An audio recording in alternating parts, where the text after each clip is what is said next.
The farmer's name was Elias Mercer, and for 15 years he lived with only the wind for company.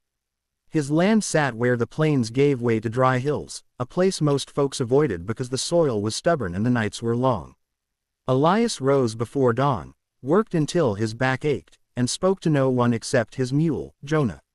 He had buried his parents young, never married, and learned the quiet language of survival, how to read clouds, how to coax water from reluctant ground, how to endure. People in the nearest town called him strange but honest. He came once a month for seed, tools, and salt, paid in clean coin, nodded politely, and left. He never stayed to talk. So when word spread that Elias Mercer had gone to the trading post and returned with a woman, no one knew what to make of it. The woman had been called Nayland by her people, though few remembered that name. She was Apache, one of the last from a small band that had been scattered by war, sickness, and broken promises. For months she had been passed from place to place, treated like a burden, then a curiosity, then property. By the time Elias saw her, she stood alone at the edge of the post, wrists bound loosely, eyes steady but empty. Elias had not gone there looking for a person. He needed a new plow blade. But when he heard the trader boasting about the last Apache woman left behind, something twisted hard in his chest. He did not like the word bought. It felt wrong the moment it formed in his mind. Still, he knew how the world worked. If he walked away, someone else would claim her, and not all men carried quiet hearts.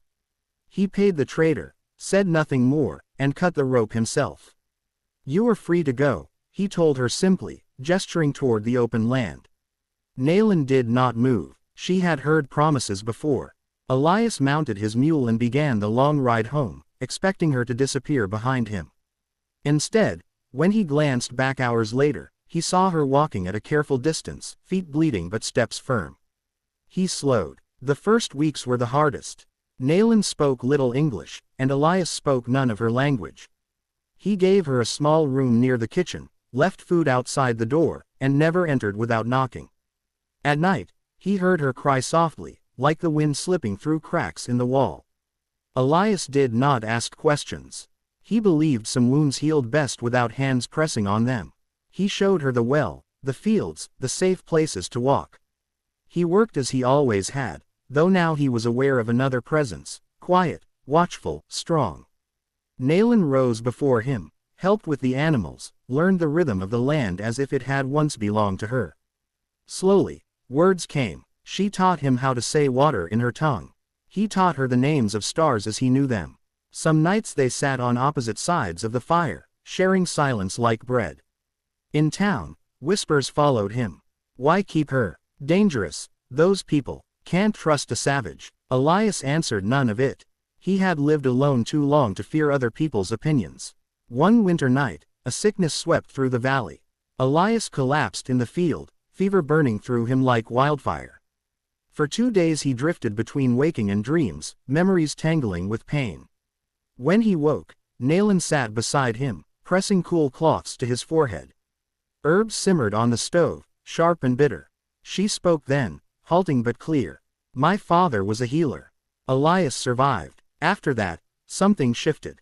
Not ownership, not obligation, something quieter, stronger, trust." In spring, soldiers rode through the valley, asking questions about runaways. Elias stood in his doorway, hands steady, heart pounding. "No one here but me," he said. Nayland watched from the window, understanding more than words could carry. That night, she placed a small woven band in his hand, a symbol of gratitude, not submission. "I stay," she said, "because I choose." Years passed. The farm changed. The soil softened under careful tending. Crops grew where none had before. Elias learned that Nayland's people had once lived in balance with land like this, taking only what was needed, giving back what they could. She never forgot who she was. She sang songs Elias could not understand, facing the rising sun. She told stories of mountains far away, of a people who had not vanished, only scattered like seeds. Elias listened. When visitors came, they saw not a master and a servant, but 2 survivors sharing work, meals, and respect. Some left confused, others thoughtful. Elias grew older, slower. Nayland grew stronger, more certain. Together they stood against storms, droughts, and the heavy weight of the past. One evening, as the sky burned red and gold, Elias said, "I'm sorry for the way the world brought you here." Nayland nodded. "I am not sorry I stayed." When Elias died many years later, he was buried beneath a cottonwood tree on his land. Nayland placed stones in the Apache way, marking his journey with care. She did not leave after that. The farm became known as a place of quiet fairness, where travelers could find water, rest, and a story worth hearing. And people no longer spoke of the farmer who lived alone.